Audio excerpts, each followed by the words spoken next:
I'm really trying to be careful about my value range in the lights, because we start seeing all these little subtleties of, well, that value is different than that value. And it becomes super, super subtle. So you want to maintain that separation of light and dark.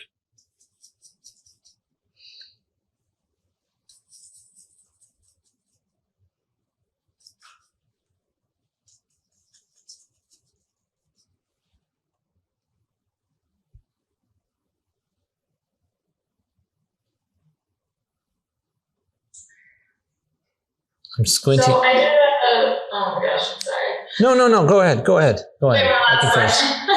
No, go ahead. I did a workshop with Adrienne Stein, and she said that whenever she needs to change her value, either up or down, she tries to look for a color to change the value instead of like using like black or white. Do you find that's important to you also, or does that not really matter? No, I think that's I think that's great. I mean, that might, in some ways, I feel like that might be a little confusing when you're looking for a color. I think just the idea behind that is to not just go straight to white or black, right? It's the idea to if when you're looking for a color, you're just looking for what is the next step in the value without pulling directly into my white. And so sometimes I think that's a good advice in the sense that you're looking for something other than just straight up white or black to change it. You're looking for okay, I know that value needs to go lighter, so how can I change that? And if you're looking for a color that's a little bit lighter, sometimes that will help you, solve that problem that you're faced there, trying to change the value. If you look for the color instead, it keeps you from thinking about, just adding white. You add white, you lose the chroma. Right, and that goes, exactly. It goes back to the Munsell, where if you add white, you immediately lose chroma, and same with black, which drops off really quickly, and so you lose your colorful quality that you're creating. So you want to, you want to think more in color than, so you're not losing the chroma.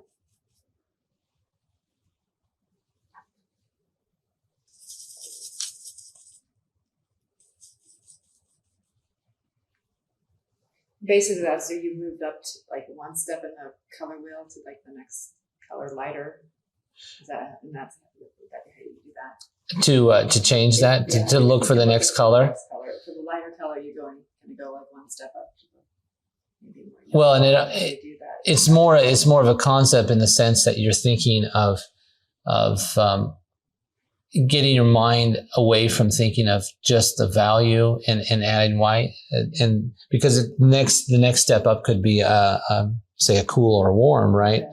But it would be a little bit lighter, and so you're thinking of the color and as opposed to the value in that sense. You're still thinking of the value, but when you're trying to find that value, you're thinking of that color or that, and that will help you kind of make it whatever you need it to be.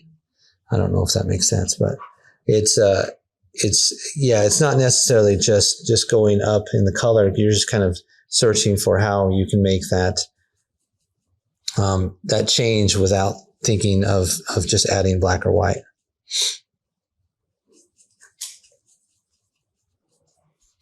I'm adding a little bit of pink to this cheek here, just to kind of give that sense, because I know that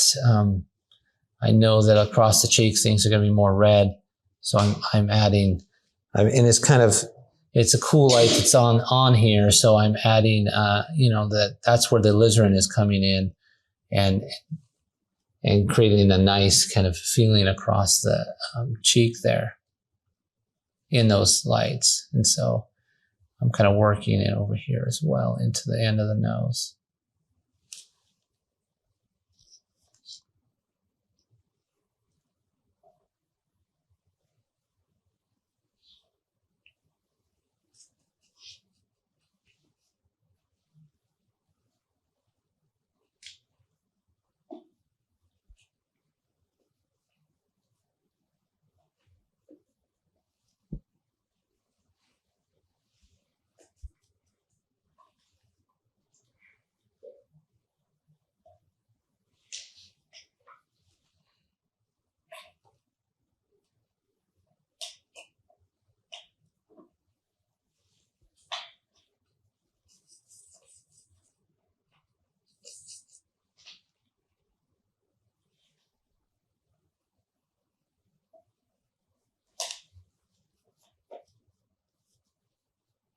So again, I'm just thinking of these, the bigger idea here. I'm trying not to get hung up on little small details in the sense that I'm trying to kind of look on the nuances of the big form, but I'm just trying to work, think, looking at the whole, so that I'm the whole image here, so that I'm accurately rendering my values and my colors.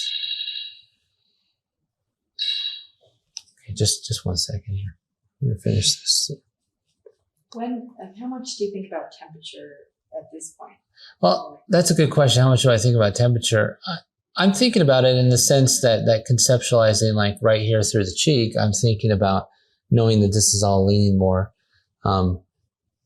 red. But the moment things start to feel a little too, say, green or feel too blue or too orange or something like that, I'll start to look for the opposite temperature. And usually for me, the temperature and complements kind of relate to each other, right? Because I'm looking for the warms and cools, because in theory that I'm looking for the cools to kind of just balance all the warms. I can't just make all the flesh kind of red pink and get it to feel real. I have to balance those things together. So it is kind of a give and take, and you have to, there's not a hard and fast rule. It's just that a lot of times when I start to see things getting a little too red in an area, I'll look for where I can add, meaning warm. I'll look for where I can add a cool element to it to kind of balance that out. So it's all about balance, right? It's all about, we're trying to, balance these relationships so that it feels natural.